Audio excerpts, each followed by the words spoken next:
Well, good morning. How are you all today? I'm going to put this both on on prepping for prosperity and on integrative preparedness because it applies to both. I want to talk about growing money. This is earlier than I usually get out here. Usually I'll spend some time inside checking the news and in my office and doing, I go through my list, probably 10 things that I need to do before I get up and ready to shoot a video, but it's a little earlier than usual, so I'm still in my first cup of coffee. Got up, did a few things, checked all the comments from yesterday's. By the way, I got a lot of nice comments on yesterday's. Thank you all so much. It was very, very nice. And answered the comments is one of my favorite things to do. Gonna sign a bunch of books later. I like that. I did run across a few more. We are out of books, but I have ordered more, so they're coming. So go ahead. You can go ahead and order them through the website. They'll be here in a couple of weeks, and we'll just fill the orders as they come in.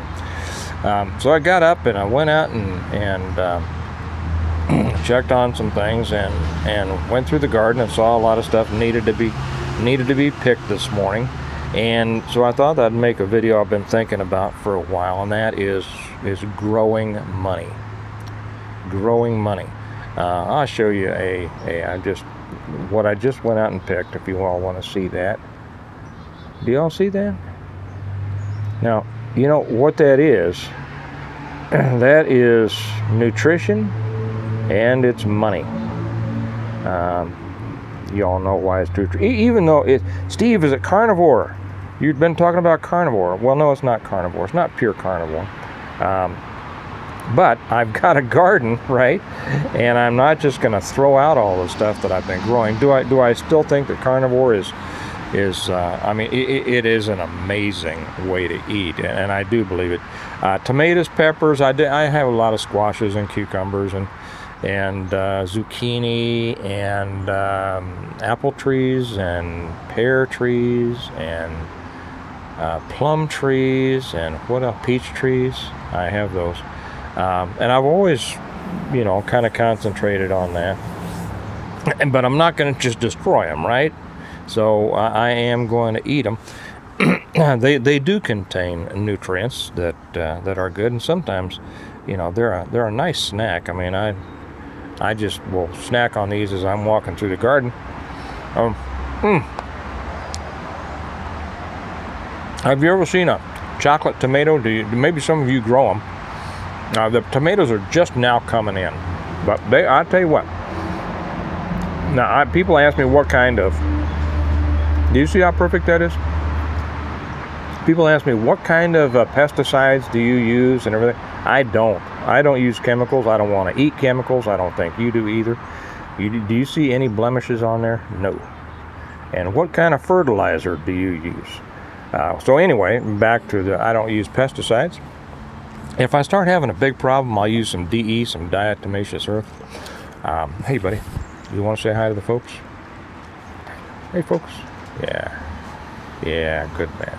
Good. This is the one that you hear barking occasionally out there when a squirrel's trying to sneak up on me. But no, I don't use chemicals on the things I'm going to eat. That's one of the reasons that you grow your own, right? So you know what you're eating. And did I say I started, and I don't know if I finished or not. Maybe some of you all grow chocolate tomatoes. I do. I also have some blues and some purples out there. They're not quite ready, but chocolate tomatoes. No, they don't taste like chocolate, but they have a real full taste to them. Really, I mean, it's a tomato taste, but it is a fully developed, multi-layered tomato taste. I just love them, and I've been growing chocolate tomatoes for years. But anyway, why do we grow gardens? And I will continue to grow gardens, even if I however long I continue on. Carnivore. It really is. It looks like it could be a long term lifetime eating regimen, but this isn't a carnivore. Because, first off, for those people who don't want to go carnivore, it's always best to grow your own stuff. You know what you're doing. Oh, sorry, I interrupted myself again.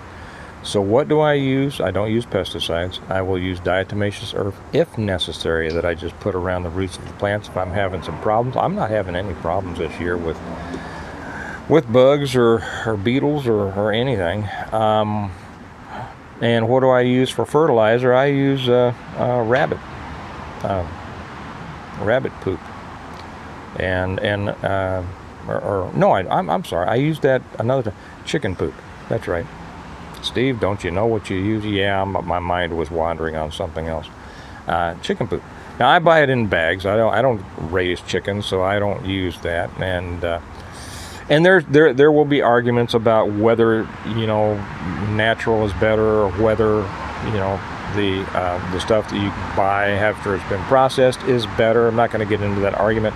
I'm just going to say this was done with the processed stuff, and it is just all perfect. It is just, we're having a yield this year that is it's abundant. It's probably, for the number of plants that I have, it's probably the best yielding year I've had in 7 or 8 years. So anyway, but so we do it for nutrition. We do it so that we eat healthy. We know what's in our food. It's part of separating yourself from the system. But then there's also that all-important monetary, financial aspect to it. A lot of people will grow potatoes and things like. I think that's great. I didn't do any potatoes this year. But when you think about the things that you spend money on, and when you see inflation going the way it is now, it always kills me to see when I walk through the grocery store what people are paying for tomatoes and peppers and cucumbers and zucchinis and things like that. And my gosh, all mine comes at the cost of a seed, which is next to nothing. And then if you save your seeds, then I mean it's God's bounty continuing generation after generation. So if you're not gardening, you're really shooting yourself in the financial foot, because you're having to spend money on things that you could easily grow yourself. Now, those of you who are gardeners out there, you know exactly what I'm talking about. But I know there's a lot of people out there that are interested in getting started, that like to start. I know that because, of comments that I see and emails that I get, and just people that I run across and talking about it. They'd like to start, but it seems daunting. And I want to say right now, it's not. I mean, we talk about the learning curve of gardening being a fairly long one, and it is. But it's simply a matter of getting used to it and practicing and getting comfortable with it. And this will seem like a strange way to put it, but having confidence in your ability to do it.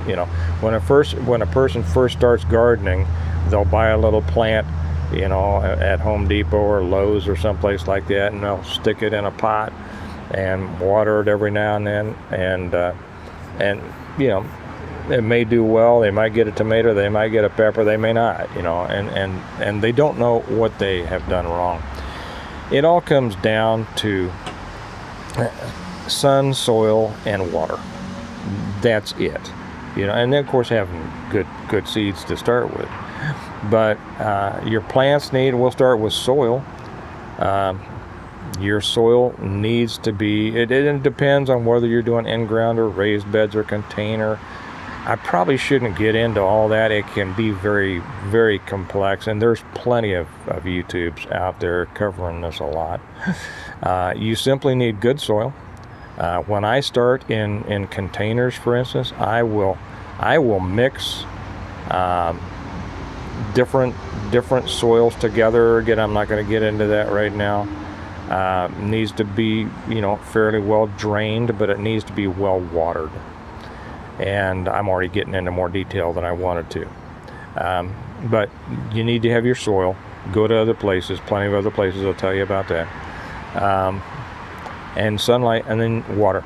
It's all about water. Too many people don't water their stuff enough, and they'll get a small yield or small fruits.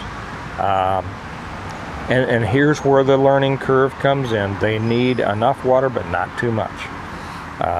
Tomatoes don't like to have, don't like to drown. Neither do peppers. But back to the main point on this. The more you grow, the less you spend, right?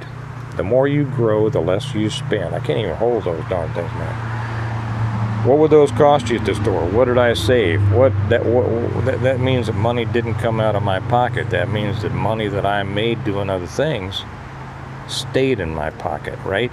While I still had the things that I wanted. And I'll tell you what, it is not difficult to grow enough to give away to friends or even to sell. If you find that you get interested in gardening, you can easily turn even a city plot into a money-making, producing mini farm. There was a guy who did that, and maybe many of you may have seen his video, and I forget what it was called. I probably have it saved somewhere. If I can find it, I'll put the link to it in on the Patreon when this also goes on the Patreon channel. You should be on Patreon, by the way. If you're serious about preparedness and you're not with us on the Patreon channel, I really encourage you to do that. It's only $1 a month, and you get so much more over there than you do on YouTube. So I'll put the link down there if I can find it on Patreon. And the link to Patreon is down there on YouTube. So follow that. And I'll try to put it. He started off, and I forget the guy's name. He started off years ago. He was out in California. Lived right next to a big freeway. Right next to a huge which reminds me, if you hear the traffic, occasionally people will say, gee, do you live on a freeway? No, I live backed up to in the suburbs. I live backed up to a busy street. And people will ask, well, why do you do that, Steve? You're supposed to be a preparedness guy and all that. You should live out in the woods. And well, no, I live where I live. Well, for a couple of reasons. First off, and I'll get back to food in just a second, for the resources. Right now, at this time, the resources available to you in the suburbs and the city are far surpass those in the country. The prices are lower. See what my dog's barking at. Okay. The prices are lower. The income is much higher. And so while we're still in good shape here, you do financially, you do much better in the suburbs or the city. Now, just to add that on, yes, when everything falls apart, this is not where you want to be, and it's not where I intend to stay, but I've covered all that in the past. So that's just to explain the traffic. But this guy out in California, he had he lived right next to a freeway, and he got to the point, he was kind of one of these back to the land guys, that was back in the 60s and the 70s. He was an old hippie, and he didn't want to feed his kids the kind of crap that was being grown on the commercial farms, and so he started growing his own, and his kids got into it, and after a while, it didn't take them. I know they had horrible dirt to start with. They amended it. I think I saw one of his sons, he's passed away now, but I think I saw one of his sons say it took us a long time to get the dirt, the soil, the way we wanted it. But they just built raised beds all over their city lot and ended up raising pretty much everything that they ate. They didn't raise meat and stuff like that. But if they didn't raise 100%, of what they ate, it was close to it, and they got to the point to where they were growing so much that they became a supplier to local restaurants of very good, of exceptional quality produce, and they became very well known in the area from the upscale restaurants who would come to their house and buy what they wanted that day for their produce fresh. What a deal, right? There's a guy right up here north of the river in Kansas City that started growing tomatoes. I read an article about him a couple of years ago, and he just started growing some tomatoes. He got interested in some of the more specialty tomatoes, and there are some cool tomatoes out there. I mean, chocolate tomatoes are far from the coolest out there. And he got really interested in specialty tomatoes, and just out of a hobby built a huge business. He is a supplier to so many of the top tier restaurants in the Kansas City area with his specialty produce, and mainly dealing on tomatoes. There have been people, not corporate farms, but just people who have actually built their gardening into a business that supported them. Hey, if that's something that interests you, you ought to consider it. But even when you're just getting started, the more you produce, the less you're spending, right? The less you're spending, the more you're saving. The more you're saving, the greater your financial foundation and stability is, right? I'm thinking about raising my own coffee plants too. We'll see how that goes. I'm not going to do it this year. I might not do it next year, but it's in the back of my mind. So gardening is one of the most relaxing, most fulfilling. Yeah, it's work, but when something's enjoyable, is it work?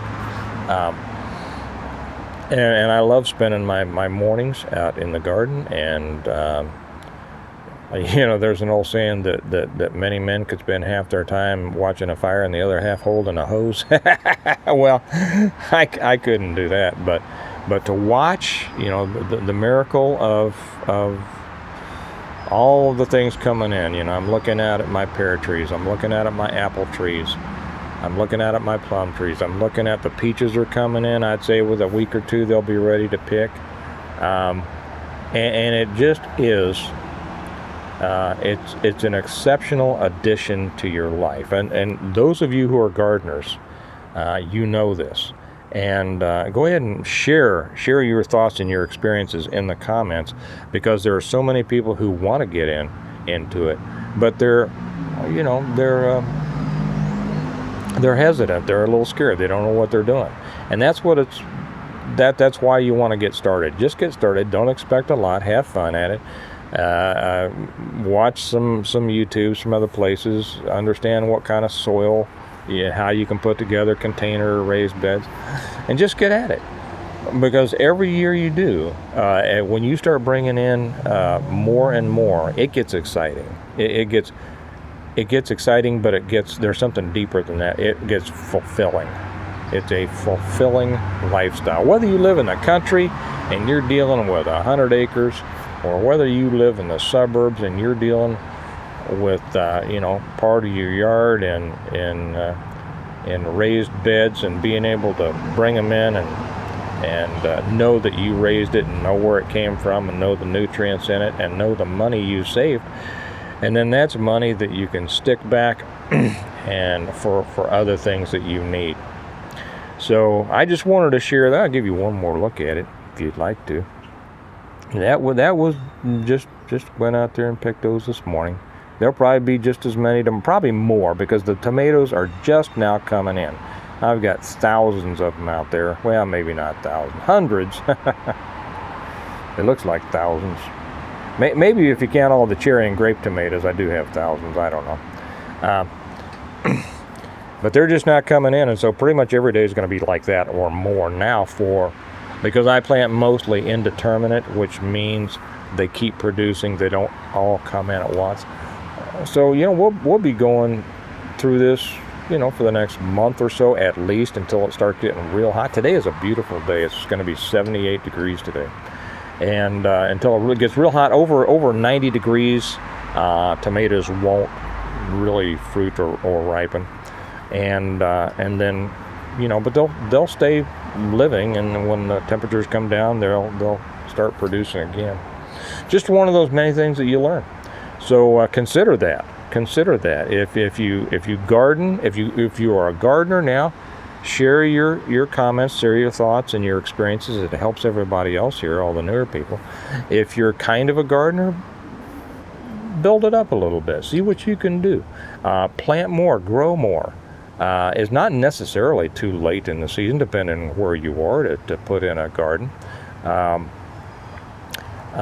And get ready for next year. And if you're just starting, just start. Okay, get started. You won't know what you're doing exactly, but have fun and learn. And when you start cranking out stuff and you're bringing in big bowls into your kitchen every morning and wondering, okay, what am I going to do? I'm going to have some nice sliced tomatoes with my eggs this morning. I mentioned to you that I came to like sliced tomatoes with my eggs when I was over in Ireland. And it really does add to it. I never saw it here in the States until I do it. So that's it. Grow your garden, grow your money.